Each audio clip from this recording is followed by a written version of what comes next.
ब्रेकनंतर talk टाईममध्ये पुन्हा एकदा स्वागत आणि आपण चर्चा करतोय मधुमेह आणि स्थूलपणा या विषयावरती.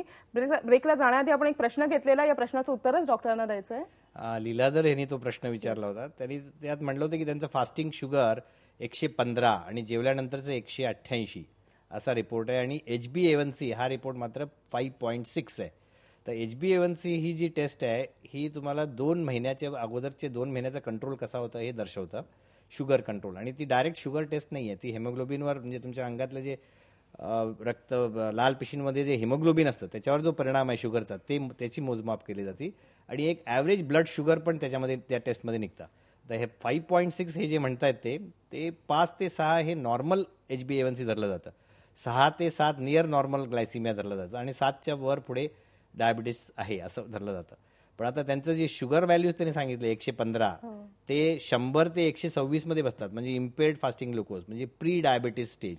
आणि 188 पण 140 ते 200च्या मध्ये बसतं, म्हणजे इम्पेर्ड ग्लुकोज टॉलरन्स, ते पण प्री डायबिटीस स्टेज आहे. म्हणजे लीलाधर यांना आता डायबिटीस अजून झालेला नाही आहे पण होऊ घातल्यावरती आहे. नक्कीच. आपण पुढचा प्रश्न घेतोय देवसिंग ठाकूर यांचा औरंगाबादवरून. देवसिंग, आपला प्रश्न विचारा. नमस्कार साहेब. बोला, आपला प्रश्न सलग विचारा. मला विचारायचं होतं साहेब, मला मधुमेहाचे लक्षण आहे का? मला 2-3 जण जर म्हणले माझ्या डाव्या पायात तळपायाला दुखतं साहेब कधी कधी आणि चक्कर आल्यासारखं वाटतं कधी मध्ये. तर मला का शुगरचे लक्षण आहे का? शुगर होऊ शकते? तर तुमच्या प्रश्नात तुमचं जे दुखणं जे आहे ते मधुमेहामुळेच असेल असं नाही म्हणता येणार. जर का तुमच्या पायामध्ये सुन्नपणा आला असेल किंवा मुंग्या येत असतील किंवा तुम्हाला इतर जी लक्षणं पण असतील मधुमेहाची, म्हणजे तुम्हाला जास्ती प्रमाणामध्ये लघवीला जायला लागणे किंवा तहान जास्ती लागणे, हे सगळे असतील तर तुम्ही जरूर तुमचं ब्लड शुगर करून घेणे. पण नुसतं तुमचं डाव्या पायात दुखणे हे काय मधुमेहाचं लक्षण होऊ शकत नाही. तर तुम्हाला ते डॉक्टरांच्याकडनं तपासून घ्या, डॉक्टरांचा योग्य सल्ला घेणं गरजेचं आहे. आपण पुढचा प्रश्न घेतोय वसंत हिरे यांचा नाशिकवरून. वसंत, आपला प्रश्न विचारा. नमस्कार मॅडम. आपला प्रश्न सलग विचारा. नमस्कार. नमस्कार, आपला प्रश्न विचारा. बायोटेक्नॉलॉजीचा मधुमेह बरा करण्यासाठी काही उपयोग होतो का? ह्या प्रश्नाचं उत्तर असं आहे की आपल्याकडे सध्या जे काही इन्सुलिन तयार केलं जातं ते बायोटेक्नॉलॉजीमधनंच तयार केलं जातं.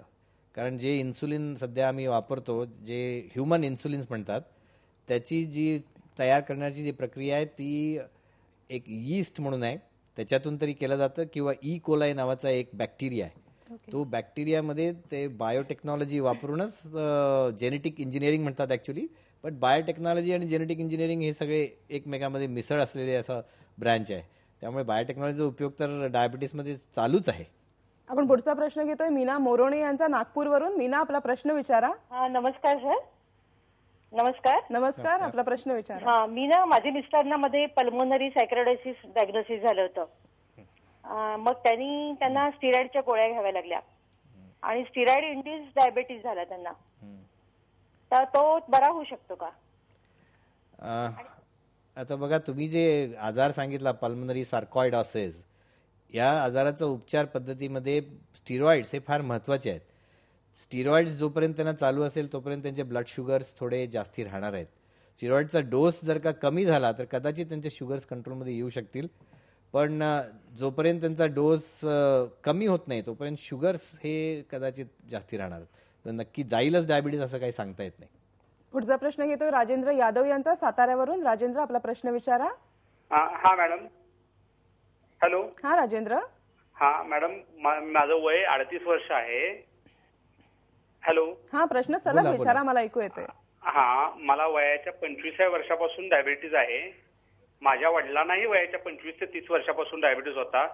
तर अनुवंशिकतेने माझ्या मुलामध्ये तो उतरू शकेल काय? त्याला होऊ शकतोय का? या प्रश्नाचं उत्तरासाठी तुमच्या आधी तुमची मिसेस जी आहे, तुमचं लग्न झालंय का? जर तुमचं लग्न झालं असेल तर पहिली गोष्ट म्हणजे तुमच्या मिसेसला पण शुगर आहे का, डायबिटीज आहे का, हे फार महत्वाचं आहे. जर फक्त तुम्हाला डायबिटीज असेल तर 25% चान्स आहे की तुमच्या मुलांमध्ये, म्हणजे 4 मुलं असतील तर एका मुलाला होण्याची शक्यता दाट आहे.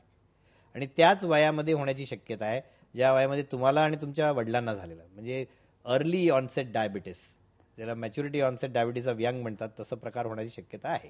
ओके, आपण मगाशी ते अनुवंशिकतेबद्दल तसंही बोललेलो टाईप 1 आणि टाईप 2 मध्ये. तर त्याच्यामधला हा भाग आहे अर्ली ऑनसेट टाईप 2 डायबिटीज, ज्यांना 25 ते 30 वर्षामध्ये डायबिटीजची सुरुवात होती आणि युजली या लोकांचं डायबिटीज औषधांनी कंट्रोलमध्ये येतो. टाईप 1 डायबिटीज जो म्हणतात तो त्याला मात्र इन्सुलिन द्यायला लागतं.